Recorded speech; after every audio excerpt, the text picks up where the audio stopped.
अस्सलाम वालेकुम एवरीवन, कैसे हैं आप सब। आज मैं आप लोगों से अरबी गोश्त की बहुत ही आसान और मज़ेदार रेसिपी शेयर करने जा रही हूँ। रेसिपी स्टार्ट करने से पहले आप लोगों से रिक्वेस्ट है, मेरे चैनल को सब्सक्राइब करें, मेरी वीडियोस को लाइक करें और चलिए बहुत ही मज़ेदार रेसिपी की तरफ बढ़ते हैं।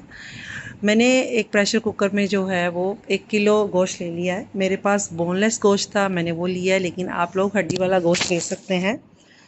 हड्डी वाले गोश्त से शोरबा बहुत अच्छा बनता है। इसमें मैंने 2 अदद मीडियम प्याज जो हैं इनको ऐसे रफली काट के जो है इसमें ऐड कर दिया है।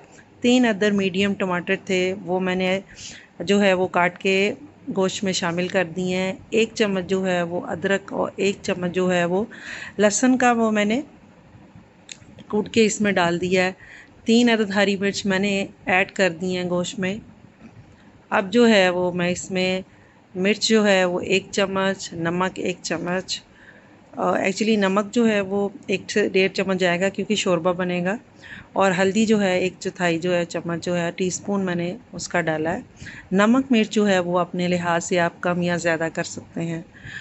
अब इन सब चीज़ों को प्रेशर कुकर में डालने के बाद में मैं हस्बे ज़रूरत जो है वो पानी ऐड करूँगी। आपको मालूम होगा आपका गोश्त जो है वो कितनी देर में गलता है, उस हिसाब से आप उतना पानी ऐड करके 25 से 30 मिनट के लिए इसको विसल जो है वो लगा दें प्रेशर कुकर में। अगर आप चाहते हैं तो आप इसको पतीली में भी बना सकते हैं।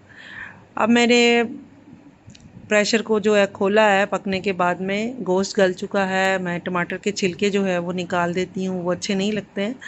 अब मैं इसमें जो है ऑयल ऐड करके इसमें जो कुछ पानी है इसमें वो मैं खुश्क कर लूँगी और साथ साथ में भूनती जाऊँगी। अब इसमें कुछ मोटे मसाले मैंने ऐड किए हैं। 2 अदद बड़ी इलायची हैं, 2 इंच का जो है टुकड़ा सिनेमन है, और जो है सूखा धनिया का 1 चम्मच है, और 1 चम्मच जो है वो ज़ीरे का ऐड किया है। अच्छे से जो है वह गोश्त को भून लूँगी। अब जो है दूसरी तरफ जो है मैंने अरवी ले लिए हैं, इनको ऊपर से छील लिया है और इनके जो है वो मैंने पीसेस कर लिए हैं। अच्छा, इनके जो है वो पीस इस तरह से करने हैं कि इनको सेंटर से नहीं काटना। अगर लंबी हैं तो इनको 2 कर लें।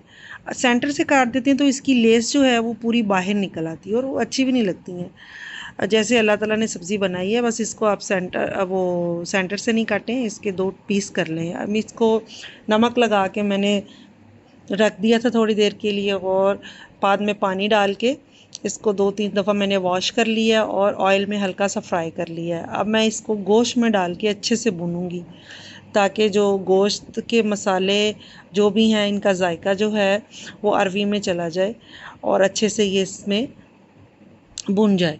ऑयल में अच्छे से भूनने के बाद में मैं जो है इसको जो हरी मिर्चें डालूँगी, इसमें थोड़ा सा मैं गरम मसाला ऐड करूँगी, बाकी मसाले जो हैं वो मैं ऐड करूँगी। हरी मिर्च जो है वो मैंने 3-4 अदद डाल दी हैं।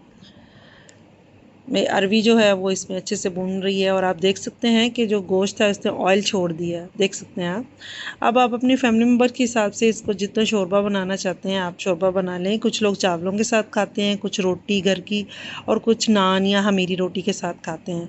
तो अकॉर्डिंग उसके आप जो है उसका शोरबा अच्छे से बना लें। मैंने इसको हल्की आग पर रख दिया था और इसका बहुत अच्छा गाढ़ा सा शोरबा रेडी हो गया है।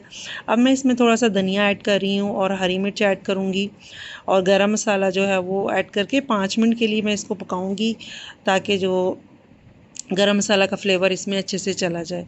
इसका शोरबा जो है वो कम्प्लीटली रेडी है और आप देख सकते हैं बहुत अच्छा ये सालन मेरा तैयार है। आप इसको जो है वो अपनी फैमिली मेम्बर के साथ नान रोटी के साथ शेयर करें और दुआओं में याद रखें। अल्लाह